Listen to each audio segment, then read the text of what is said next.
student, good morning to all of you. My name is Dharamveer Singh Rathod and you are watching Intensive Tutoring. Today we are going to discuss an important topic of solid state.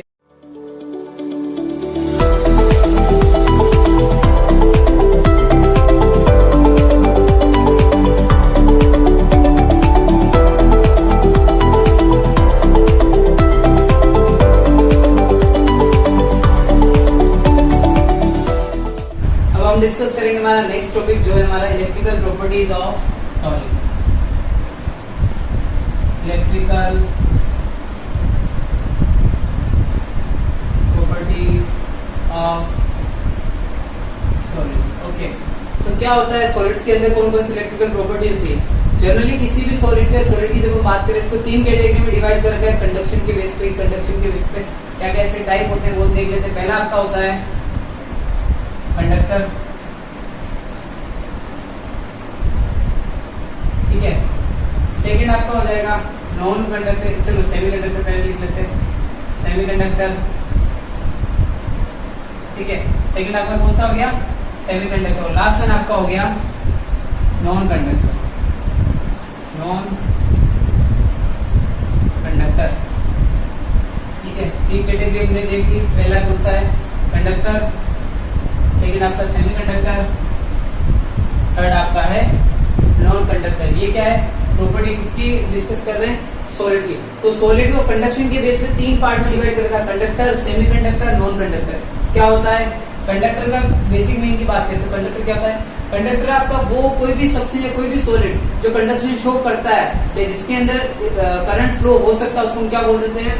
Conductor. अब इसकी conductivity की basic value क्या है? क्योंकि हमें conductivity की value पता करनी पड़ेगी कि वो रेंज कहां से कहां तक उसमें लाइज करती है। तो कंडक्टर के लिए कंडक्टिविटी की वैल्यू लाइज करती है आपकी 10⁴ to 10⁷ ohm inverse metre inverse. ये किसके लिए लाइज कर रहा है? कंडक्टर के लिए। पहली चीज तो ये हो गई। दूसरा, ये कंडक्शन आपका शो करेगा, बिल्कुल कंडक्टर है तो अच्छे वे में कंडक्टिविटी शो कर देगा। ये किसकी वैल्यू है? कंडक्टिविटी की।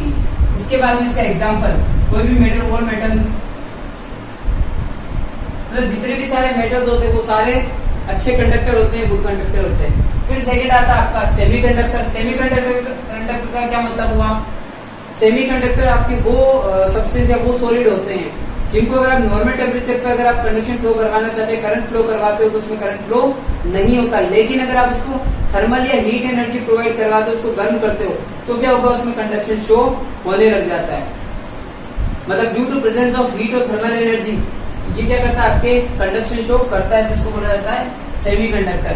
इसकी कंडक्टिविटी कितनी होती है? कंडक्टिविटी कितनी हो जाएगी? 10⁻⁻⁶ to 10⁴ ohm inverse metre inverse. ये इसकी क्या है? कंडक्टिविटी। इसके लिए सेमी कंडक्टर के लिए। इसके बाद में इसका एग्जाम्पल, इसके एग्जाम्पल है सिलिकॉन, जर्मेनियम एक्सेट्रा। ये सारे हो गए। क्योंकि इनको क्या, जैसे जैसे आप टेम्परेचर देते हो वैसे वैसे कंडक्शन शो करते हैं। इसीलिए सेमीकंडक्टर आपके काफी जगह यूज आते हैं। इलेक्ट्रॉनिक गैजेट, इलेक्ट्रॉनिक जो आपके छोटी छोटी चिपसेट बनाने में काम में आते हैं, वो सारे क्या चीजें काम में आती? सेमीकंडक्टर्स काम में आते हैं। लास्ट में आपका आता है नॉन कंडक्टर। नॉन कंडक्टर क्या होता है? कभी भी कंडक्टिविटी शो नहीं करते, चाहे कुछ भी करो, कोई भी कंडीशन अप्लाई कर दो, कंडक्टिविटी शो नहीं करते।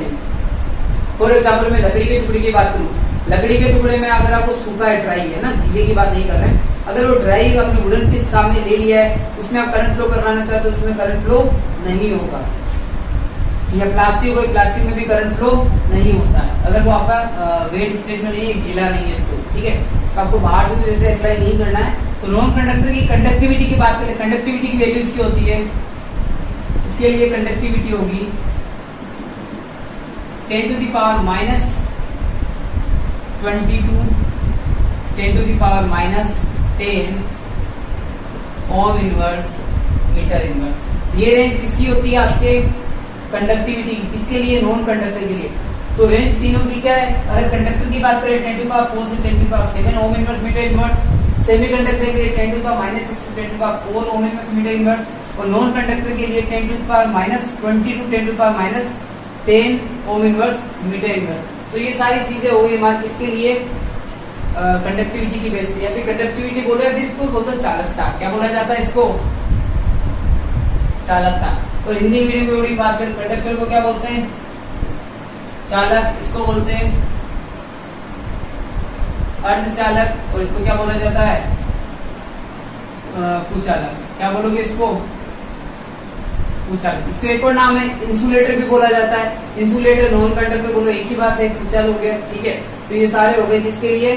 स्ट्रॉन्ग। और उसके एग्जाम्पल की बात, लकड़ी का टुकड़ा, वुडन पीस जो हो गया, प्लास्टिक हो गई, सब में करंट फ्लो नहीं होता है। अब हम इसके बारे में, इनके मैकेनिज्म की बात करते हैं कि अगर ये सारी चीजें जो क्रिएट हो रही कि हाँ, हमें कैसे पता चल रहा है कि कोई भी मटेरियल जो दे रखा है कि कब वो कंडक्टर बनेगा, कब वो सेमी कंडक्टर होगा, या कौन सी कैटेगरी, वो किस कैटेगरी में लाइज करता है, तो ये हमें पता चलता है एक मैकेनिज्म बेस पर। तो कंडक्शन के लिए एक मैकेनिज्म डिस्कस कर लेते हैं, कौन कौन सा मैकेनिज्म, ये कौन सा मैकेनिज्म है, इसको हटा देते हैं। अब देख लेते हैं कंडक्शन या कंडक्टिविटी का मैकेनिज्म। मैकेनिज्म ऑफ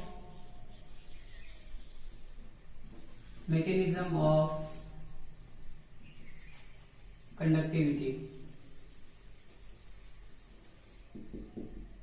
क्या होता है मैकेनिज्म ऑफ कंडक्टिविटी? तो सबसे पहले मैकेनिज्म ऑफ कंडक्टिविटी डिस्कस करने से पहले कुछ जनरल टर्म्स है वो हमें पता होनी चाहिए, जिससे हमें मैकेनिज्म को समझने में इजी वे में या फिर उसके लिए हेल्प मिल सके। तो दो चीजें डिस्कस करेंगे, पहले वो इधर देख लेते हैं। अगर मैकेनिज्म बात करें, एक आता है कंडक्शन बेंड। Conduction bend. एक आता है वैलेंस बेंड। ठीक है, तो कंडक्शन बेंड और वैलेंस बेंड में क्या डिफरेंस है? वैलेंस बेंड और किसी भी सॉलिड या किसी भी मेटल की जब भी बात करें, सॉलिड की बात करें, दोनों के लिए वैलेंस बेंड और कंडक्शन बेंड अवेलेबल होते हैं।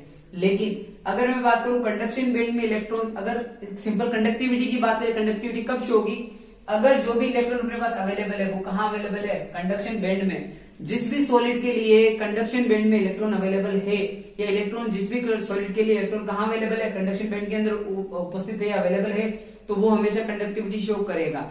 लेकिन अगर इलेक्ट्रॉन सिर्फ वैलेंस बैंड में अवेलेबल है, यहाँ पर उपस्थित है, यहाँ पर नहीं है, तो वो कभी भी कंडक्टिविटी शो नहीं करेगा। अगर एक और चीज है, सेमीकंडक्टर की बात करते हैं, तो थोड़ा सा इसको गर्म कर दोगे तो ये इलेक्ट्रॉन, ये एनर्जी गैप, इन दोनों के बीच में क्या होता है? कुछ एनर्जी गैप होता है। अगर वो एनर्जी गैप कोई पर्टिकुलर रेशियो, जैसे 3 इलेक्ट्रॉन वोल्ट होता है, 3 इलेक्ट्रॉन वोल्ट, अगर इस एनर्जी गैप से इसकी वैल्यू क्या है? कम। ठीक है, इस वैल्यू से अगर ये कम हो रही है वैल्यू, तो ये क्या करेगा? हमेशा कंडक्शन शो कर देगा, क्योंकि जैसे आप इसको गर्म करते हो, एनर्जी गैप इससे कम है 3 इलेक्ट्रॉन वोल्ट से, तो इलेक्ट्रॉन यहां से कहां चले जाएंगे? कंडक्शन बैंड में चले जाएंगे, कंडक्टिविटी शो कर देंगे। तो कंडक्शन बैंड क्या होता है? वो बैंड आपको किसी भी सॉलिड के लिए, वह बैंड जिसके अंदर इलेक्ट्रॉन अवेलेबल है, तो वो कंडक्शन शो करेगा। ठीक है, तो इसमें इलेक्ट्रॉन हो नहीं हो जरूरी नहीं है। कंडक्टर के लिए होते हैं, नॉन कंडक्टर के लिए नहीं होते हैं, और सेमी कंडक्टर के लिए भी इसमें इलेक्ट्रॉन अवेलेबल नहीं होते। सेकंड आता है वैलेंस बैंड। वैलेंस बैंड आपका वो बैंड होता है जिसके अंदर हमेशा इलेक्ट्रॉन आपके अवेलेबल रहेंगे, मतलब इस बैंड में हमेशा इलेक्ट्रॉन होंगे, इसमें इलेक्ट्रॉन हो नहीं हो ये जरूरी नहीं है। ठीक है, और इसमें लेकिन कंडक्शन के लिए जरूरी क्या है? कंडक्शन बैंड में इलेक्ट्रॉन होना जरूरी, तभी जाके कंडक्शन या चालन हो सकता है। तो डिस्कस कर लेते हैं हमारा नेक्स्ट जो टॉपिक था मैकेनिज्म वाला, तो इसको हटा देते हैं यहाँ से। अब आते हैं ग्राफ के रिगार्डिंग, थोड़ा सा फॉर्मेट उसी वे में समझ लेते हैं मैकेनिज्म को। पहली चीज इधर मैंने बना दिया एनर्जी। ठीक है, अब पहली चीज यहाँ पे रखते हैं कंडक्टर। सेकंड हम डिस्कस करेंगे इसमें सेमीकंडक्टर। इसके बाद थर्ड आपका हो जाएगा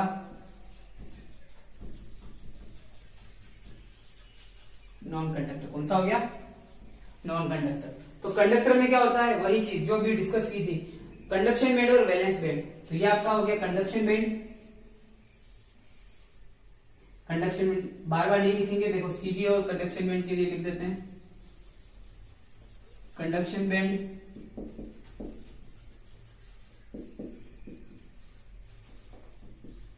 चालन बैंड, और दूसरा आपका हो जाएगा वैलेंस बैंड, या फिर हो जाएगा संयोजकता बैंड, या कोश बोल दो, कोई दिक्कत नहीं है। संयोजकता चालक कोश और संयोजकता होश। ठीक है, ये दोनों हो गए। तो कंडक्शन बैंड को मैं शो करूंगा अभी इस डायग्राम के लिए सीबी से, और वैलेंस बैंड को शो करेंगे वीबी से। ठीक है, अब देखो ये बना हो गया कंडक्शन बैंड सीबी, और इसके साथ में वैलेंस बैंड क्या होता है, ओवरलैपिंग में होता है। कैसे होगा, ओवरलैपिंग में होता है। तो देखो जब यहाँ वैलेंस बैंड में क्या कहता है, इलेक्ट्रॉन्स कहाँ अवेलेबल होता है, हमेशा इसके अंदर वैलेंस बैंड में होते हैं, और कंडक्शन बैंड में हो नहीं हो जरूरी नहीं है। तो जब कंडक्टर की बात करें, वैलेंस बैंड में इलेक्ट्रॉन थे, यहाँ पे क्या अवेलेबल है, इलेक्ट्रॉन अवेलेबल है, और दोनों क्या ओवरलैपिंग में। यहाँ पे ये वाला टर्म क्या हो गया, ओवरलैपिंग हो गई, ओवरलैपिंग या फिर अतिव्यापन। तो जब भी कंडक्शन बैंड और वैलेंस बैंड की बात करें, दोनों क्या एक दूसरे में मिक्स है, ओवरलैप्ड है। तो कंडक्टर वाले केस में हमेशा यही होता है, कंडक्टर में क्या होता है, कंडक्शन बैंड और वैलेंस बैंड एक दूसरे में क्या होते हैं, ओवरलैप्ड होते हैं, एक दूसरे में उनकी ओवरलैपिंग कंप्लीट होती है। ओवरलैपिंग की वजह से इनको कोई भी एनर्जी नहीं देनी पड़ती, एक्स्ट्रा एनर्जी आपको नहीं देनी पड़ेगी। जब भी आप इलेक्ट्रिक कंडक्टिविटी शो करवाना चाहते हो, आप करंट फ्लो करवाओगे, ये इलेक्ट्रॉन क्या करेंगे, इजी वे में यहाँ से यहाँ पर चले जाते हैं, या फिर ऑलरेडी इसमें करंट फ्लो होने की टेंडेंसी ज्यादा होती है, क्योंकि स्पेस ही नहीं है ना, तो इसमें आपको एक्स्ट्रा एनर्जी देने की, एफर्ट करने की जरूरत नहीं पड़ेगी, और ये कंडक्टिविटी शो कर देगा। तो ये किसकी वजह से हुआ, क्योंकि दोनों जब कंडक्शन बैंड और वैलेंस बैंड, इन दोनों के बीच में एनर्जी गैप जो होता है, एनर्जी गैप, बीच के गैप को क्या बोला जाता है, एनर्जी गैप। वो कितना है, 0। तो इसमें एनर्जी गैप कितना हो गया, 0। Energy gap is equal to 0, होता ही नहीं है गैप, बात ही खत्म हो गई। ठीक है, अब दूसरी टर्म बात करते हैं। सेमीकंडक्टर के टर्म में क्या हो जाएगा, ये आपका हो गया कंडक्शन बैंड, ये आपका हो गया वैलेंस बैंड। वैलेंस बैंड हमेशा नीचे होता है। ठीक है, तो वैलेंस बैंड, अब इसके अंदर इलेक्ट्रॉन क्या अवेलेबल है, इसमें क्या पड़ा है, इलेक्ट्रॉन, इसमें इलेक्ट्रॉन नहीं है। तो क्या करेंगे, अगर ये जो बीच का एनर्जी गैप, इसको बोला जाता है एनर्जी गैप, या फिर वर्जित क्षेत्र, या ऊर्जा अंतराल बोल दो, ऊर्जा अंतराल, इसको क्या बोला जाता है, ऊर्जा अंतराल। तो ये एनर्जी गैप है, किससे कम होना चाहिए, ये एनर्जी गैप आपका ईजी कितना हो जाएगा, किससे कम हो जाएगा, लेस देन 3 इलेक्ट्रॉन वोल्ट। अगर आपका ये जो ईजी या फिर एनर्जी गैप, ऊर्जा अंतराल दे रखा, अगर वो 3 इलेक्ट्रॉन वोल्ट से कम होता है, 3 इलेक्ट्रॉन वोल्ट से इसकी वैल्यू कम है, तो क्या हो जाएगा, जब भी इसको गर्म किया जाता है, हीट आप इसको सप्लाई दो, मतलब हीट की सप्लाई, थर्मल एनर्जी देते हो, तो ये इलेक्ट्रॉन यहाँ से कहां चले जाएंगे, कंडक्शन बैंड में चले जाएंगे, और जैसे कंडक्शन बैंड में चले जाएंगे, ये कंडक्टिविटी शो कर देगा। तो सेमीकंडक्टर क्यों शो करते हैं कंडक्टिविटी, क्योंकि इसमें क्या होता है, एनर्जी गैप, एनर्जी गैप की वैल्यू कितनी होती है, 3 इलेक्ट्रॉन वोल्ट से कम होती है। इसी वजह से जब भी आप इसको गर्म करते हो, वैलेंस बैंड से फिर संयुक्तक कोष से इलेक्ट्रॉन कहां चले जाते हैं, कंडक्शन बैंड या चालन बैंड में चले जाते हैं। तो ये मैकेनिज्म किसका है, सेमीकंडक्टर का। लास्ट बात करते हैं नॉन कंडक्टर का। तो नॉन कंडक्टर के अंदर तो सिंपल सा लॉजिक है, यह आपका हो गया कंडक्शन बैंड, यह आपका हो गया वैलेंस बैंड। ठीक है, इलेक्ट्रॉन इसमें अवेलेबल है, लेकिन अब इन दोनों के बीच का जो एनर्जी गैप होता है वो कितना है, ये जो एनर्जी गैप है, ऊर्जा अंतराल है, एनर्जी गैप या फिर ऊर्जा अंतराल, ऊर्जा अंतराल कितना दे रखा है इसमें, या तो आपका 3 इलेक्ट्रॉन वोल्ट से ज्यादा होगा या 3 इलेक्ट्रॉन वोल्ट के बराबर हो जाएगा। तो क्या हो जाएगा, greater and equal to 3 electron volt. तो सिंपल सी चीज है, तीनों चीजें आपस में रिलेट करके याद कर सकते हैं। यहाँ पे एनर्जी गैप कितना है, 0, ओवरलैप है इसलिए 0 है, तो यहाँ पे इलेक्ट्रॉन इजी वे में यहाँ पे कंडक्शन हो जाएगा बिना किसी एक्स्ट्रा एनर्जी के। यहाँ पे एनर्जी गैप कितना होता है, 3 इलेक्ट्रॉन वोल्ट से कम होता है, 3 इलेक्ट्रॉन वोल्ट नहीं होता, उससे थोड़ा कम होता है। तो जब 3 इलेक्ट्रॉन वोल्ट से एनर्जी गैप कम होगा तो हम उसको गर्म करेंगे, तो इलेक्ट्रॉन वैलेंस बैंड से कहा चले जाएंगे, कंडक्शन बैंड में चले जाते हैं। और लास्ट जब बात करते हैं वैलेंस बैंड और कंडक्शन बैंड का गैप 3 इलेक्ट्रॉन वोल्ट के इक्वल है, फिर 3 इलेक्ट्रॉन वोल्ट से कम, मतलब इससे ज्यादा अगर गैप है दोनों का, या फिर इसके इक्वल गैप है, तो कभी भी आप चाहे हीट उसको गर्म कर रहे हो, थर्मल एनर्जी दे रहे हो, तो भी उसमें इलेक्ट्रॉन वैलेंस बैंड से कंडक्शन बैंड में नहीं जाते। इस वजह से ये कभी भी कंडक्टिविटी शो नहीं करते। तो ये मैकेनिज्म था कंडक्शन के लिए, क्या क्या चीजें जरूरी थी, कितना एनर्जी गैप होना चाहिए, क्या चीजें हमें कंसिडर करनी पड़ती है, और किस बेस पे ये मैकेनिज्म वर्क करता है। ठीक है, now we are going to discuss the next topic, that is electrical conductivity of semi conductor. क्या होता है सेमी कंडक्टर कंडक्टिविटी के बारे में डिस्कस करना है हमें। तो क्या हो जाएगा इसके अंदर देखो, या फिर जब भी बात सेमी कंडक्टर मतलब आपके अर्धचालकों की या फिर चालकता के बारे में डिस्कस करें, कितने प्रकार के होते हैं, क्या होता है, वो सारी चीजें। तो जनरली जब भी इलेक्ट्रिकल कंडक्टिविटी की बात कर रहे हैं तो ये 2 प्रकार के होते हैं। पहला आपका हो जाएगा अनडॉप्ड, लिख लेते हैं इसको, अनडॉप्ड और प्योर सेमी कंडक्टर, इसको बोला जाता है शुद्ध या मेज अर्धचालक। ठीक है, और दूसरा आपका होता है डॉप्ड और इम्प्योर सेमी कंडक्टर, क्या इसको बोलोगे आप अशुद्ध अर्धचालक। तो क्या डिफरेंस होता है?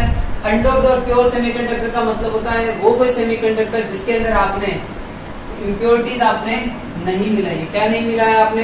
इम्प्योरिटीज या फिर एक्स्ट्रा कहीं से कुछ अलग से सब्सटेंस आपने ऐड नहीं किया, इम्प्योरिटीज नहीं मिलाई, उसको आप बोल देते हो अनडॉप्ड और प्योर सेमीकंडक्टर। इसके अंदर आपके जो भी सेमीकंडक्टर रहेगा वो एकदम प्योर स्टेट में रहता है, जैसे सिलिकॉन जर्मेनियम के जो मेन, जैसे प्रॉपर बात करें सिलिकॉन जर्मेनियम आपके प्योर सेमीकंडक्टर होते हैं। लेकिन अब हमें क्या करना है, जब भी मुझे सेमीकंडक्टर से कोई इलेक्ट्रॉनिक कोई चिप बनाना है, कोई चिप सेट बनानी है, तो ये सारी चीजें बनाने के लिए उसकी कंडक्टिविटी को बढ़ाना पड़ता है। तो कंडक्टिविटी ऐसे तो नहीं बढ़ेगी कि सिंपल सा जो प्योर सेमीकंडक्टर है उसी को यूज करके बना लो।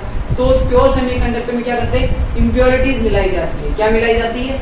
इम्प्योरिटी, जिससे क्या हो जाएगा, उसकी कंडक्टिविटी बढ़ जाती है। तो सेकंड पोर्शन वही हमारा डॉप्ड और इम्प्योर सेमीकंडक्टर, या फिर इसमें प्रोसेस होता है डोपिंग। क्या वर्ड आता है? डोपिंग। हिंदी में भी इसको डोपिंग ही कहा जाता है। ठीक है, डोपिंग, और इंग्लिश में आपका हो जाएगा डोपिंग। ठीक है, तो डोपिंग क्या होता है वो देख लेते हैं। डोपिंग का जनरल सा पर्पज आपका ये हो जाएगा, इसको अगर एक्सप्लेन करना चाहें हम तो किसी भी, जैसे मान लो मैंने सिलिकॉन काम में ले लिया या फिर जर्मेनियम काम में ले लिया, ये सारे सेमीकंडक्टर है, इनके साथ में क्या कर देंगे हम, शुद्ध या फिर इम्प्योरिटीज मिक्स कर देते हैं। क्या मिक्स कर दोगे? इम्प्योरिटीज। क्या मिक्स कर दोगे? इम्प्योरिटीज। तो जब भी किसी भी सेमीकंडक्टर के अंदर इम्प्योरिटी मिक्स की जाती है, उससे क्या हो जाएगा, उसकी कंडक्टिविटी बढ़ जाती है। इससे क्या हो जाएगा, कंडक्टिविटी या फिर चालकता बढ़ जाती है। और ये फिर सारे जो भी आपके ये इम्प्योर सेमीकंडक्टर बनाए, ये आपके इलेक्ट्रॉनिक गैजेट बनाने में काम में लिए जाते हैं। तो जब भी किसी सेमीकंडक्टर की क्या करते हैं, कंडक्टिविटी बढ़ाने के लिए उसमें इम्प्योरिटीज मिलाई जाती है, इस प्रोसेस को क्या बोलेंगे हम, डोपिंग या फिर डोपिंग प्रोसेस। ठीक है, ये प्रोसेस तो हो गया डोपिंग। मतलब किसी भी शुद्ध अर्धचालक में, किसी भी प्योर सेमीकंडक्टर के अंदर इम्प्योरिटीज मिक्स करने के प्रोसेस को बोला जाता है डोपिंग। और इससे क्या इसका फॉर्मेशन होगा, डोप्ड या फिर इम्प्योर सेमीकंडक्टर का। अब इम्प्योर सेमीकंडक्टर जो आपके सामने दे रखा होता है, इसको जनरली मैंने दो पार्ट में डिवाइड कर रखा है। इसी के बारे में बात कर लेते हैं, इसके कितने टाइप है। ऊपर वाला तो प्योर है, ठीक है। हाँ, और एक और पैरामीटर जो हमें पता होना चाहिए, जब भी आप मिक्सिंग की बात करते हैं, इम्प्योरिटीज आपको ऐड करनी, तो कितनी होगी? डोपिंग का जो रेशियो रहता है वो आपका रहता है 1:10⁶ to 10⁻10। और एग्जैक्ट रेशियो की बात करो कि कितना, अगर मैं मैक्सिमम पॉसिबिलिटी की बात करूं तो एग्जैक्ट आपको हो जाएगा ये वाला रेशियो। मतलब प्योर आपका ये सारा प्योर है और इम्प्योर कितना है, सिर्फ एक पार्टिकल। 10⁸ प्योर पार्टिकल्स में आपको इम्प्योर कितना ऐड करना है, इम्प्योरिटी सिर्फ एक पार्टिकल की इम्प्योरिटीज ऐड करनी है। तो ये रेशियो रहता है आपके डोपिंग के लिए। अब डोपिंग के जनरल से सेमीकंडक्टर की बात करें इम्प्योर की, तो दो प्रकार का होता है। कौन कौन सा होता है वो भी देख लेते हैं। एक होता है आपका एन टाइप और एक होता है आपका पी टाइप। हिंदी इंग्लिश दोनों में सेम ही नाम, कोई डिफेक्ट मतलब कोई चेंज नहीं है, ठीक है। तो एन टाइप और पी टाइप दो टाइप हो गए, पी टाइप एन टाइप वाला।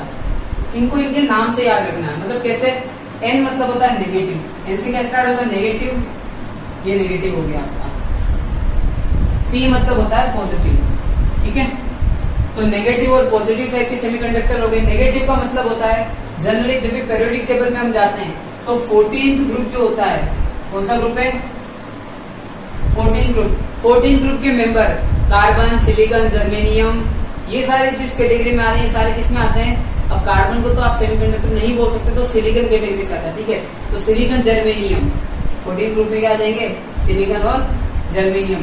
इन दोनों को बोला जाता है, इनके जो नीचे वाले एलिमेंट उनको बोला जाएगा, क्या हो जाता है आपके सेमीकंडक्टर। अब इन सेमीकंडक्टर में 14 ग्रुप का जो दे रखा है, अगर मुझे क्या करना है उसमें इलेक्ट्रॉन बढ़ाना है, मतलब उसमें नेगेटिविटी क्रिएट करनी है, इलेक्ट्रॉन्स बढ़ाने हैं, तो इसमें मैं इससे हायर जो ग्रुप वाले एलिमेंट होंगे वो इसमें ऐड कर देता हूँ। हायर एलिमेंट कौन कौन से ग्रुप में होते हैं, इसके जस्ट आगे वाला कौन सा ऐड है, 15th ग्रुप। कौन सा ग्रुप है,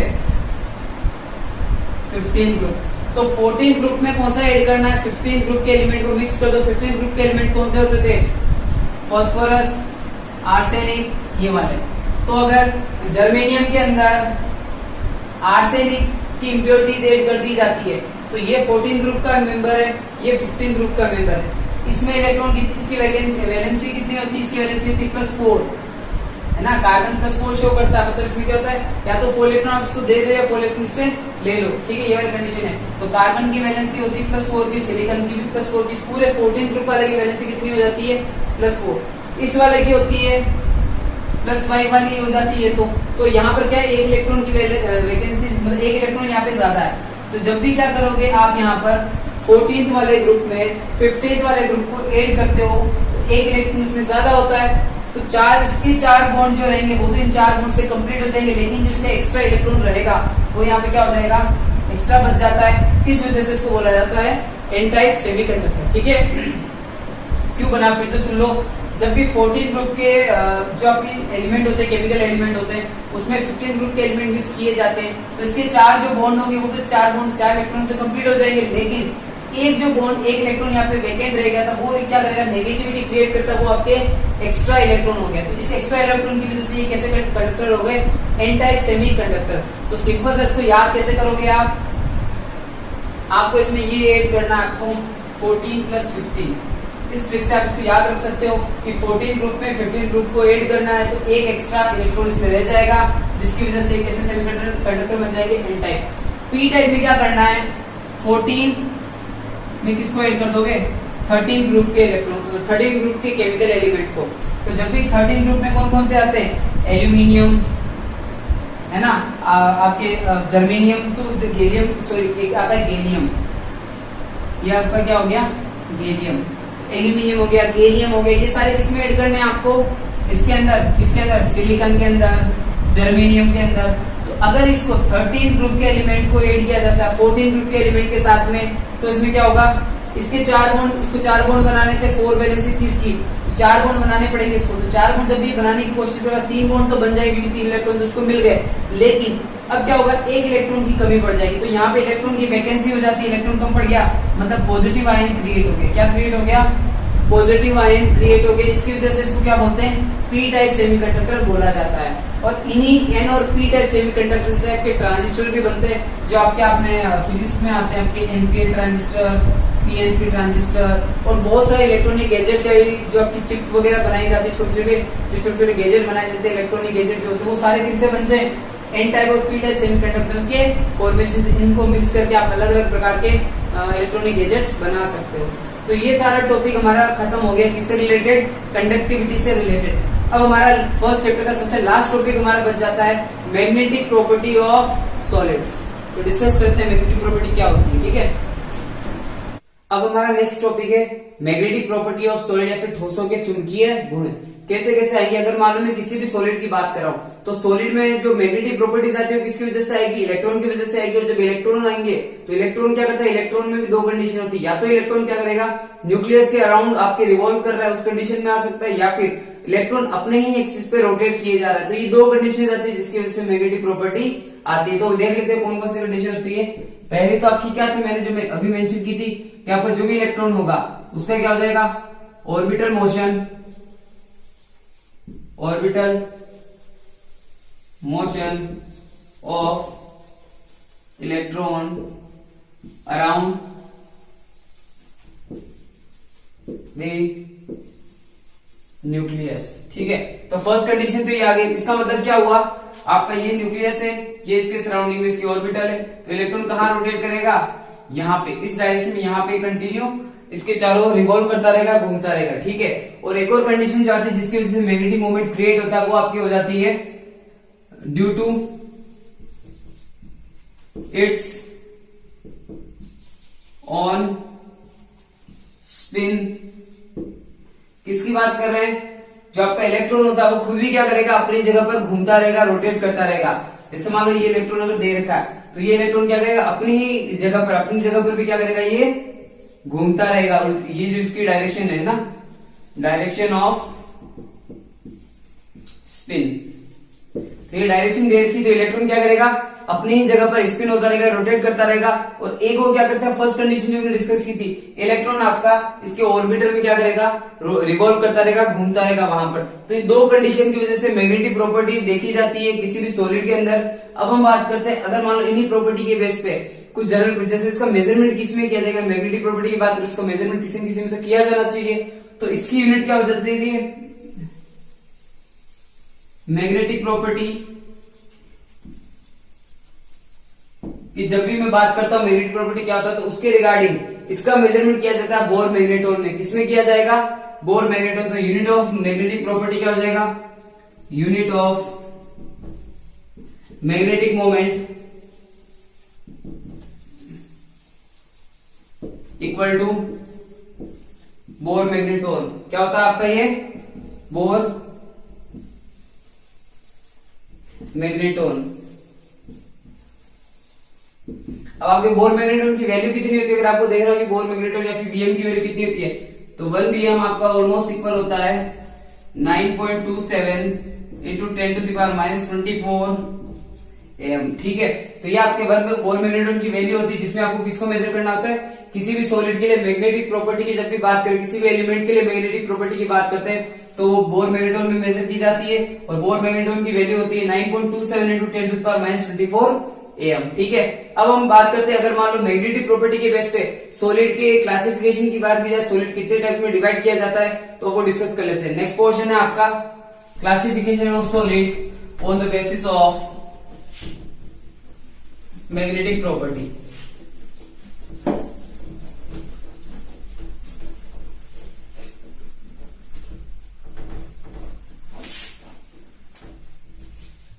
क्लासिफिकेशन ऑफ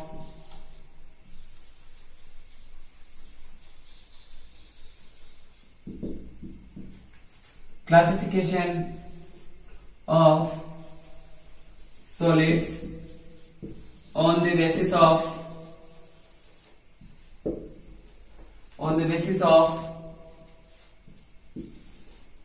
magnetic property। मतलब क्या है, इसका मतलब क्या हुआ, अगर मान लो मैं क्या करता हूं, ठोसों को चुंबकीय गुणों के आधार पर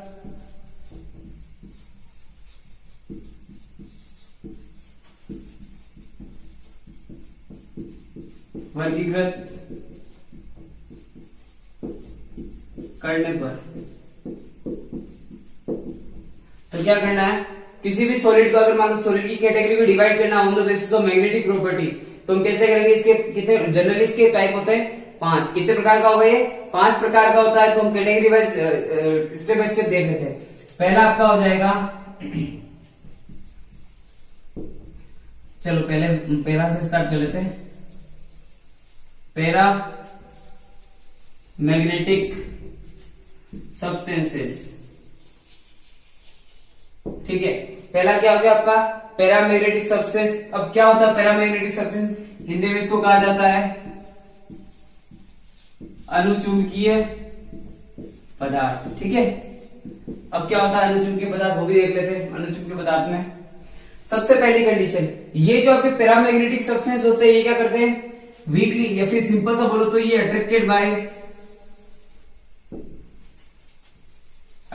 by magnetic field and form stable magnet. तो क्या करेंगे, जब भी आप इसको मैग्नेटिक फील्ड में रखते हो तो ये क्या बनाते हैं, स्टेबल मैग्नेटिक फील्ड शो कर देते हैं। और मतलब क्या होगा, जब तक मैग्नेटिक फील्ड है तब तक मैग्नेटिज्म शो करते हैं, बाकी हटाते ही वो आपका मैग्नेटिक इफेक्ट हट जाता है। लेकिन उस समय क्या रहेगा, वो स्टेबल मैग्नेटिज्म शो करता है। और उसके बाद में जो मेन चीज है, ये आपकी मैग्नेटिक फील्ड से क्या होते हैं अट्रैक्टेड होते हैं, ठीक है। दूसरी जो सबसे इंपॉर्टेंट टर्म देखी जाती है किसी भी पैरामैग्नेटिक सब्सटेंस के लिए, आपको सबसे इंपॉर्टेंट टर्म जो हमेशा कंसिडर करनी होती है वो होता है आपका अनपेयर्ड इलेक्ट्रॉन। अनपेयर्ड इलेक्ट्रॉन बोल दो या अयुग्मित इलेक्ट्रॉन बोल दो, ठीक है। अयुग्मित इलेक्ट्रॉन बहुत ज्यादा इंपॉर्टेंट प्रॉपर्टी, इसी के बेस पर जनरली किसी भी सब्सटेंस के लिए पैरामैग्नेटिक, डायमैग्नेटिक या फिर प्रतिचुंबकीय अनुचुंबकीय नेचर को देखा जाता है। ये आगे आप चैप्टर नंबर 9 कोऑर्डिनेशन ज्योमेट्री के अंदर, कोऑर्डिनेशन कंपाउंड के अंदर भी देखोगे, उपसर्जक यौगिक के अंदर, ठीक है। तो आपकी सेकंड प्रॉपर्टी आ गई अनपेयर्ड इलेक्ट्रॉन होना कंपलसरी। यहाँ पर अगर अनपेयर्ड इलेक्ट्रॉन होगा तो ही वो कैसे नेचर का होगा, पैरामैग्नेटिक नेचर का होगा, अदरवाइज ये पैरामैग्नेटिक नेचर का नहीं हो सकता। नेक्स्ट जो हम देखेंगे इसका नेक्स्ट पॉइंट, इसके कुछ एग्जांपल देख लेते हैं, क्या क्या एग्जांपल होते हैं इसके। तो अगर मान लो मैं सिंपल सी बात करूं, जनरली क्या होता है मैक्सिमम जो ऑक्सीजन से रिलेटेड कंपाउंड होते हैं ना, वही इसके एग्जांपल है। फॉर एग्जांपल ऑक्सीजन O2 का जो मॉलिक्यूल होता है उसका कंसिडरेशन कर लो, या फिर आपके टाइटेनियम की जितने ऑक्साइड है TiO, टाइटेनियम ऑक्साइड हो गया आपका, टाइटेनियम का एक और ऑक्साइड काम में ले लो, तो इस तरह के, या फिर क्यूप्रस ऑक्साइड। तो ये कुछ जनरल एग्जांपल है जो किस कैटेगरी में आते हैं, पैरामैग्नेटिक सब्सटेंस के अंदर आ जाते हैं, ठीक है। तो ये हमारी कैटेगरी कंप्लीट हो गई पैरामैग्नेटिक सब्सटेंस या फिर अनुचुंबकीय पदार्थ। अब हम बात करते हैं इसकी सेकंड कैटेगरी की, जो आपका है डायमैग्नेटिक या फिर प्रतिचुंबकीय, ठीक है।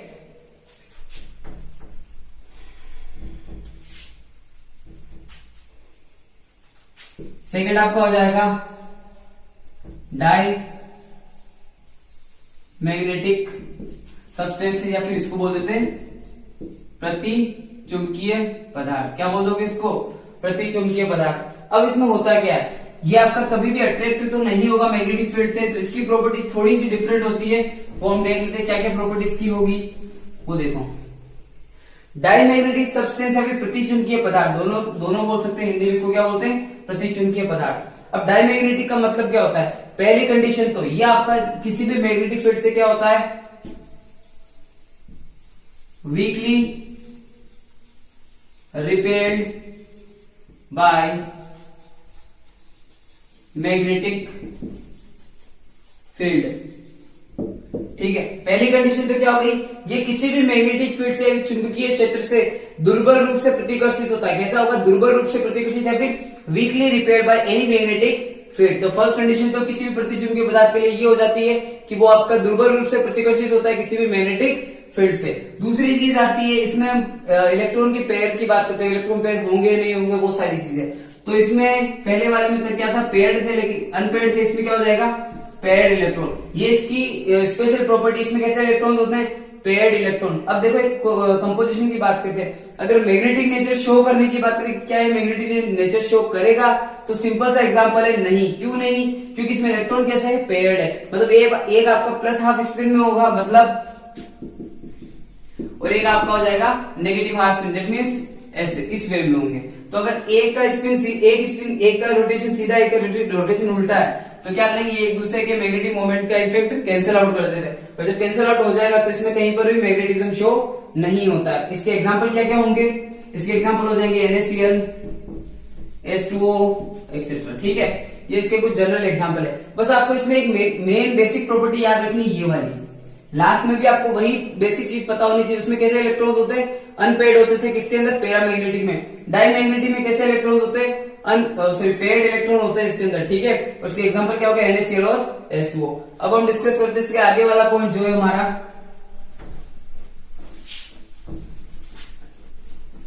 Ferromagnetic substances. क्या है third category, ferromagnetic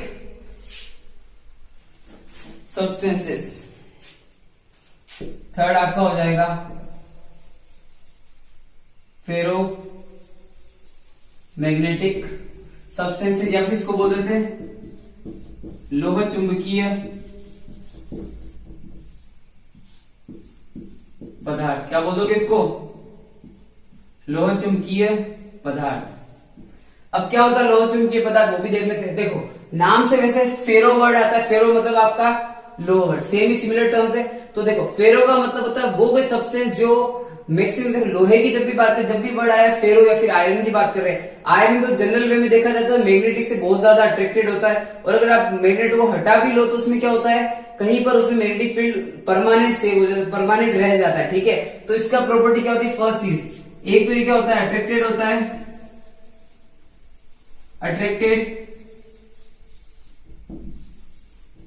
attracted by magnetic field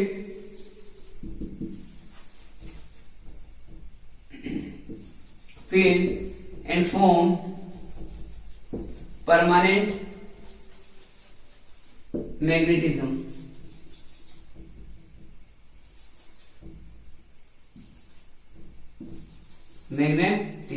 ठीक है, तो क्या हो जाएगा, एक तो ये क्या करता है, अगर मान लो आपने इसको मैग्नेटिक फील्ड के जोन में रखा है तो ये परमानेंट मैग्नेट बन जाएगा। फिर चाहे आप मैग्नेटिक फील्ड को हटा भी दोगे तो भी इसमें मैग्नेटिक नेचर शो होंगे, और ये मैग्नेटिक नेचर से क्या होता है, अट्रैक्टेड होता है, strongly attracted by magnetic field. Second nature के बारे में बात करते हैं, इसके एग्जांपल्स की बात कर लेते हैं। इसके बारे में कोई जनरल प्रॉपर्टी तो है नहीं, क्योंकि ये बेसिक प्रॉपर्टी क्या थी, ये स्ट्रांगली अट्रैक्टेड होता है किससे, मैग्नेटिक फील्ड से।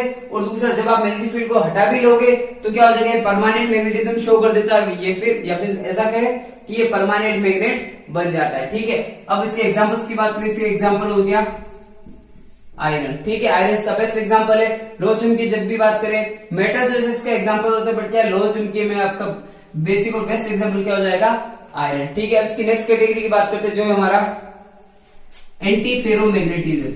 एंटी फेरोमैग्नेटिज्म बोल दो या फिर आपका एंटी फेरोमैग्नेटिक सब्सटेंसेस हो जाएगा। ठीक है,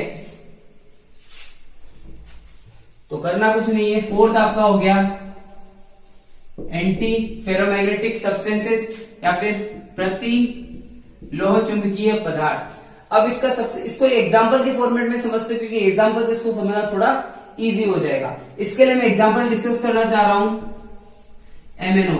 कौन सा हो जाएगा, मैग्नीज ऑक्साइड जो होता है। अब MnO से हमें क्या समझ में आता है, अगर इसका डोमेन बनाया जाए, डोमेन मतलब क्या होता है, arrangement of electron in parallel और एंटी पैरेलल अरेंजमेंट्स। कैसे, ये मैंने बना दिए कुछ जनरल से ब्लॉक, है ना। अब इसमें क्या होगा, ये आपका सीधे डायरेक्शन में 4 है ना, और 4 कैसे हो जाएंगे, इसके उल्टी डायरेक्शन में हो गए। तो 4 इलेक्ट्रॉन मेरे सीधे अलाइनमेंट में है, और मतलब इसको बोल दो कि लाइन वाइज अलाइनमेंट में, और नीचे बाकी के 4 कैसे हो जाएंगे, एंटी अलाइन है, मतलब आपके लाइन इन चारों के अपोजिट डायरेक्शन में। अब हम बात करते हैं मैग्नीज ऑक्साइड की बात कर रहे हैं, तो इसमें होता है क्या, देखो इन सबके पास अपना अपना मैग्नेटिक मोमेंट है। इसके पास अपना है, इस वाले इलेक्ट्रॉन के पास अपना, इस वाले इलेक्ट्रॉन के पास अपना, इस वाले इलेक्ट्रॉन के पास अपना मैग्नेटिक मोमेंट है। नीचे वाले चारों इलेक्ट्रॉन के पास भी अपना अपना मैग्नेटिक मोमेंट है। लेकिन क्या होगा, फर्स्ट वाला इलेक्ट्रॉन और ये वाला अपोजिट है, एक दूसरे के इफेक्ट को क्या करेंगे, या फिर मैग्नेटिक मोमेंट को कैंसिल आउट कर देते हैं। सेकंड वाले को कर देगा, थर्ड वाले को कर देगा, फोर्थ वाले को कर देगा। तो ओवरऑल क्या हुआ, ये जो अरेंजमेंट ऑफ डोमेन्स, इसको क्या बोलते हैं, डोमेन्स। क्या कहेंगे इसको, मेन तो डोमेन्स। डोमेन का हिंदी नाम भी क्या है, डोमेन ही कहा जाता है। ठीक है, तो कंफ्यूज नहीं होना कि डोमेन को क्या बोलते हैं। तो आपका ये जो डोमेन्स वाला अरेंजमेंट है, ये क्या रहता है आपका, पैरेलल और एंटी पैरेलल डायरेक्शन में ये क्या होता है, अरेंज्ड होते हैं, या फिर इसको बोलो कि समानांतर और प्रति समानांतर क्रमों में क्या होता है, ये व्यवस्थित रहता है। और ये एक दूसरे के इफेक्ट को क्या कर देंगे, एक दूसरे के मैग्नेटिक मोमेंट को भी क्या कर देंगे, खत्म। जब ये कैंसिल आउट कर देंगे एक दूसरे के मैग्नेटिक मोमेंट को, तो क्या हो जाएगा, यहाँ पर मैग्नेटिक नेचर शो नहीं होगा। तो जो आपको मैग्नेटिक नेचर की बात करते हैं, इसमें मैग्नेटिज्म होगा या नहीं होगा, तो मैग्नेटिज्म इसमें हो जाएगा नहीं, इसमें कोई मैग्नेटिज्म नहीं होने वाला है। एग्जाम्पल अपना भाई एग्जाम्पल से डिस्कस किया है, मैग्नीज ऑक्साइड। ठीक है, अब जो इसकी नेक्स्ट कैटेगरी वो हम देख लेते हैं, फेरी मैग्नेटिक सब्सटेंसेस। नेक्स्ट क्या है आपका, फेरी मैग्नेटिक सब्सटेंसेस। क्या होता है फेरी मैग्नेटिक सब्सटेंसेस, ये हटा देते पूरा एक बार। फिफ्थ और लास्ट कैटेगरी, फेरी मैग्नेटिक सब्सटेंसेस, या फिर इसको बोल देते हैं, इसका हिंदी में भी यही सेम नेम है, फेरी चुंबकीय, फेरी लोह चुंबकीय, सिंपल सा बोल दो, फेरी चुंबकीय पदार्थ। ठीक है, अब क्या होता है फेरी मैग्नेटिक सब्सटेंसेस, क्या होता है, अगर मान लो अभी जैसे हमने डोमेन्स के अरेंजमेंट की बात की थी, सेम एक डोमेन का अरेंजमेंट ले लेते वापस, समझने में इजी हो जाएगा। ये आपका एक इलेक्ट्रॉन, ये आपका सेकेंड इलेक्ट्रॉन, ये आपका थर्ड इलेक्ट्रॉन, ये आपका फोर्थ इलेक्ट्रॉन आपका उल्टी डायरेक्शन है, फिफ्थ आपका फिर से उल्टी, सिक्स्थ आपका राइट डायरेक्शन में, सेवेंथ आपका उल्टा, और एट्थ भी आपका उल्टा। अरेंजमेंट आपके और बना देते हैं अरेंजमेंट, ताकि प्रॉपर बता रहे। ठीक है, अब आपका नेक्स्ट भी आपका उल्टा है, उसके आगे वाला भी अपोजिट डायरेक्शन में, ये भी आपका एंटी पैरेलल हो गया, ये वाला भी आपका एंटी पैरेलल हो गया। तो ये सारे क्या है इसमें भी डोमेन्स, ठीक है। अब ये जो डोमेन दे रखे हैं अरेंजमेंट ऑफ इलेक्ट्रॉन्स जो दे रखा है, अब इसमें ढंग से कंसीडर करो तो कितने इलेक्ट्रॉन्स का अरेंजमेंट राइट डायरेक्शन में, मतलब पैरेलल डायरेक्शन में, कितने का एंटी पैरेलल, कितने समानांतर, कितने प्रति समानांतर है। यहाँ पे देखो 1 2 3, इसमें और क्या है 4, देन उसके बाद में कहीं पर भी नहीं है, तो 4 आपके पैरेलल डायरेक्शन में, ठीक है। उसके बाद में एंटी पैरेलल कितने हुए 1 2 3 4 5 6 7 एंड 8 आपके कैसे हो गए एंटी पैरेलल। तो 4 एंटी पैरेलल को तो यहां से कैंसिल आउट कर देंगे और बाकी कितने बच जाएंगे 4। तो इन 4 एंटी पैरेलल इलेक्ट्रॉन्स के अरेंजमेंट या फिर डोमेन जो बच जाता है, इनकी वजह से फेरी मैग्नेटिक सब्सटेंस में क्या आ जाता है, मैग्नेटिक इफेक्ट आ जाता है, या फिर इसमें बोल सकते हो आप चुंबकीय नेचर, चुंबकीय प्रवृत्ति आ जाती है। तो इसके लिए मैग्नेटिक नेचर का क्यों शो होता है, क्योंकि इसके अंदर arrangement of parallel and anti parallel alignment जो होता है इलेक्ट्रॉन्स का या डोमेन्स का, वो क्या होता है प्रॉपर नहीं होता, कभी भी प्रॉपर नहीं होगी, जितने सीधे हैं उतने के उतने उल्टे होते हैं। तो इस वजह से क्या हो जाएगा इसमें ओवरऑल, जब आप दोनों कैलकुलेशन करते फिर एक दूसरे के मैग्नेटिक मोमेंट को कैंसिल करेंगे तो कैसा होगा, जैसे ये सीधा है ये उल्टा कट गया, ये राइट डायरेक्शन में, ये इसके अपोजिट में, ये कैंसिल आउट हो गया, ये वापस सीधा है ये उल्टा हो गया, ये सीधा ये उल्टा। फिर भी हमारे पास में 4 इलेक्ट्रॉन ऐसे जो अपने पास में अभी भी अवेलेबल है, जो भी डोमेन्स में अभी भी अरेंज्ड है। तो इन इलेक्ट्रॉनों की वजह से क्या आ जाएगा, इसमें मैग्नेटिक प्रॉपर्टी शो हो जाती है, ठीक है। इसका एग्जांपल आपका दे रखा है Fe2O3 मैग्नेटाइट जो होता है आपका, या फिर आप दूसरे नेचर भी, मैग्नेटाइट हो गया, फेराइट हो गया, बहुत सारे होते हैं। तो वो सारी कैटेगरी किसके अंदर आ जाती है, फेरी मैग्नेटिक सब्सटेंस के अंदर, ठीक है। तो ये 5 कैटेगरी आपकी डिस्कस हुई है, जिसके अंदर हमने सॉलिड की मैग्नेटिक प्रॉपर्टी को डिस्कस किया है। अब हम बात करते हैं इसके एक नेक्स्ट टर्म की, जो हमारा नेक्स्ट पायरो इलेक्ट्रिसिटी जो टर्म आती है, जिसके अंदर कहीं ना कहीं टेम्परेचर या फिर वोल्टेज के डिफरेंस की वजह से, क्योंकि होगा क्या, टेम्परेचर का डिफरेंस क्रिएट होगा, और टेम्परेचर के डिफरेंस क्रिएट होने की वजह से वहां पे क्या हो जाता है, वोल्टेज में भी डिफरेंस आ जाता है और इलेक्ट्रिसिटी जनरेट हो जाती है। तो वो टर्म डिस्कस कर लेते हैं, क्या आएगा आपका वो देख लेते हैं।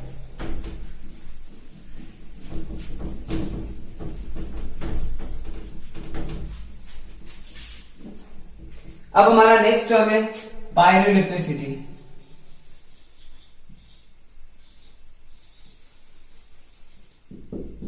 पायरो इलेक्ट्रिसिटी, ठीक है, इसको बोल दिया जाता है परावैद्युतता।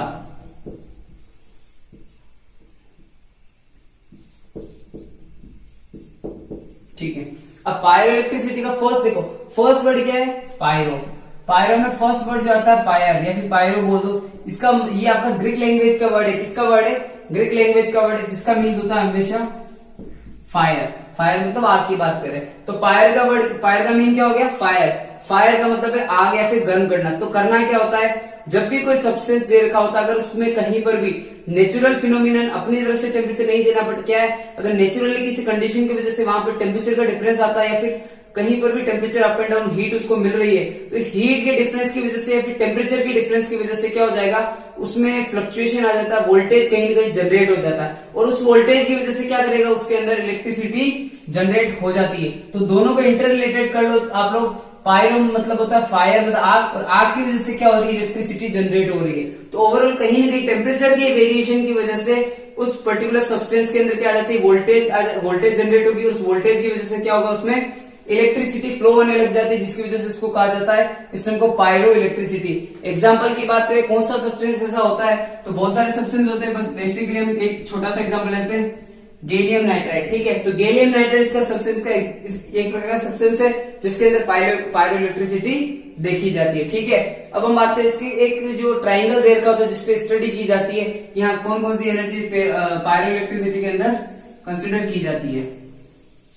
जनरली 3 ही एनर्जी की बात करेंगे, कौन कौन सी होती है देखो, यहाँ पर आपको आ जाएगा काइनेटिक एनर्जी, काइनेटिक एनर्जी बोल दो, या फिर इसको बोल दो गतिज ऊर्जा। क्या बोल दोगे आप लोग, गतिज ऊर्जा। ठीक है, दूसरा जो टर्म आता है, अगर मान लो मैं इस पोर्शन पे बात करूं तो क्या हो जाएगा, मेरे यहां पर हो जाएगा इलेक्ट्रिकल एनर्जी, इलेक्ट्रिकल एनर्जी, या फिर इसको बोल देते हैं विद्युत ऊर्जा। क्या बोल दोगे आप इसको, विद्युत ऊर्जा। और थर्ड आपकी होती है थर्मल एनर्जी। कौन सी एनर्जी है, थर्मल एनर्जी। या फिर इसको बोल सकते हो तापीय ऊर्जा। क्या बोल दोगे इसको? तापीय ऊर्जा। तो ये एक ट्रायंगल फॉर्मेट दे रखा है किसके लिए? पायरो इलेक्ट्रिसिटी के लिए। इसके तीन कॉर्नर है 1 2 3 और तीनों पे हमने डिफरेंट एनर्जीज की बात कर ली है कि हाँ फर्स्ट पे काइनेटिक एनर्जी, सेकंड पे इलेक्ट्रिकल एनर्जी और थर्ड पे आपका थर्मल एनर्जी है। तो इस पे किसी पर भी दो पैरामीटर की बात करें तो थर्ड पैरामीटर में से जनरेशन वाली बात समझ में आ जाती है कि हाँ क्या चीज है, क्या पैरामीटर आएगा। तो ओवरऑल जब भी पायरो इलेक्ट्रिसिटी की बात करें, पैरा विद्युतता की बात कर रहे हो, तो इसका क्या मीन हुआ? जब भी कभी नेचुरल फिनोमिनन की वजह से टेम्परेचर डिफरेंस क्रिएट होता है तो उस पे कुछ सब्सटेंस ऐसे होते हैं जिनके अंदर क्या होता है, वोल्टेज प्रोड्यूस हो जाती है या फिर वो क्या करते हैं, इलेक्ट्रिसिटी प्रोड्यूस कर देते हैं। इस टर्म को बोला जाता है पायरो इलेक्ट्रिसिटी, जिसकी स्टडी हम करेंगे इस ग्राफ के रिगार्डिंग। यहाँ ये तीन एनर्जी होती है और इन तीन एनर्जी के रिगार्डिंग हम उस पे बेसिकली मतलब अगर मान लो काइनेटिक एनर्जी है या फिर कहीं पर इलेक्ट्रिक एनर्जी जनरेट हो रही है या फिर कहीं पर क्या हो रहा है, थर्मल एनर्जी आ रही है, तो कहीं न कहीं तीनों एनर्जी टर्म से रिलेटेड से ही आपका क्या दे रखा है, पायरो इलेक्ट्रिक टर्म। ठीक है, अब हम बात करते हैं लास्ट हमारा जो इस चैप्टर का एक टॉपिक रह गया था पीछे वाला, जो आपका डेंसिटी ऑफ यूनिट सेल। ठीक है, तो इसको हटा देते हैं।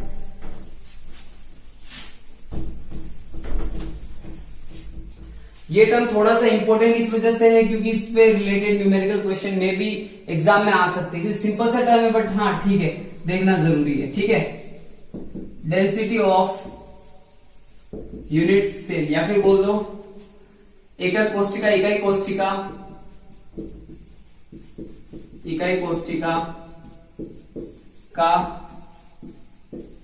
घनत्व क्या हो जाएगा। अब इसमें क्या होगा कि जब भी हमें किसी की डेंसिटी की बात करें, मतलब सिंपल सा टर्म क्या दे रखा है, डेंसिटी ऑफ यूनिट सेल, तो क्या हो जाएगी डेंसिटी। डेंसिटी का सिंपल फॉर्मेशन की बात करें, सिंपल फॉर्मूला जो होता है कि नॉर्मल डेंसिटी जब निकाली जाती है, डेंसिटी क्या हो जाती है आपकी, मास अपॉन वॉल्यूम, यही होती है आपकी।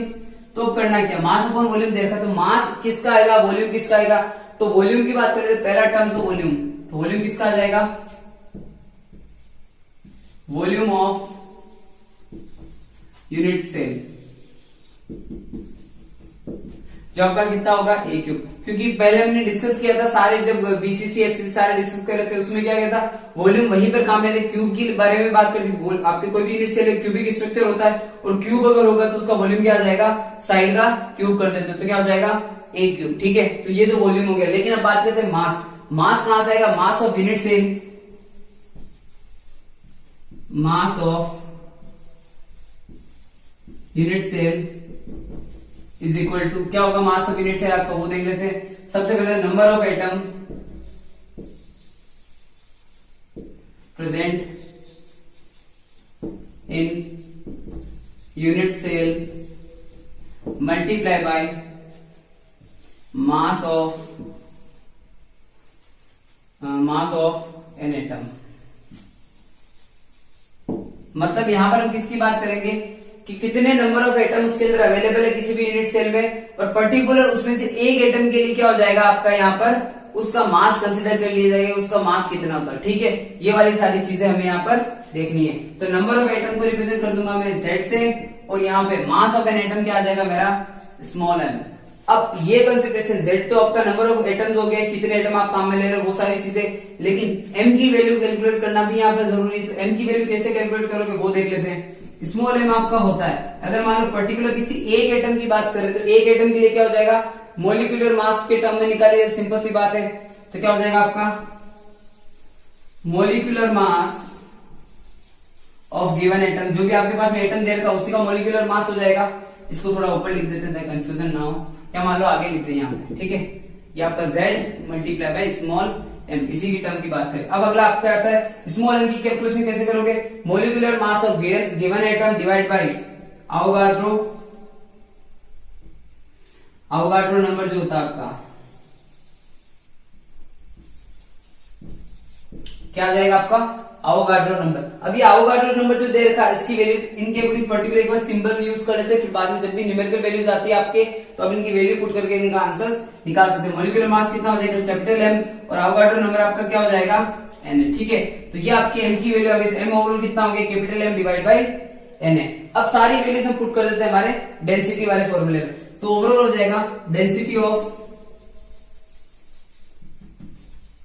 यूनिट सेल या फिर आपके एकक कोशिका का घनत्व कितना हो जाएगा वो देख लेते हैं। सबसे पहले आपका क्या मास कितना देर का है, ये m की वैल्यू m/na जो थी वो कहाँ रखनी है यहाँ पर, तो ये कन्वर्ट हो जाएगा आपका z multiply by m divide by na, या फिर इसको ऐसे लिख दो ताकि थोड़ा सा सिस्टमेटिक लगे। ठीक है, ये वाली टर्म बनेगी, तो ये आपका हो गया। और उसके ऊपर क्या, ये तो क्या आपके पास में मास ऑफ यूनिट्स है, तो क्या हो जाएगा z m divide by na।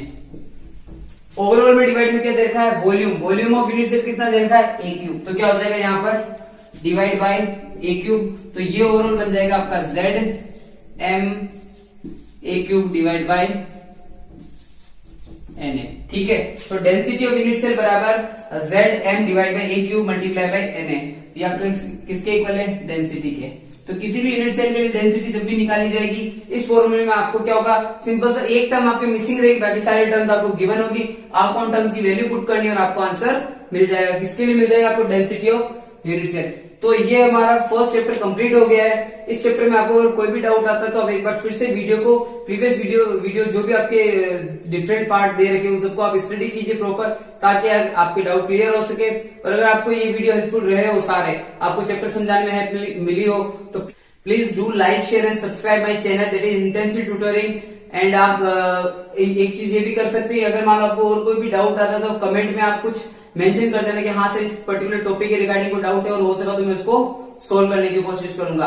और बेल आइकन को प्रेस करना ना भूले, क्योंकि अगर मान लो मेरे और कोई वीडियोस नए आते रहेंगे तो आपको उससे नोटिफिकेशन मिलने में हेल्प हो जाएगी। Thank you.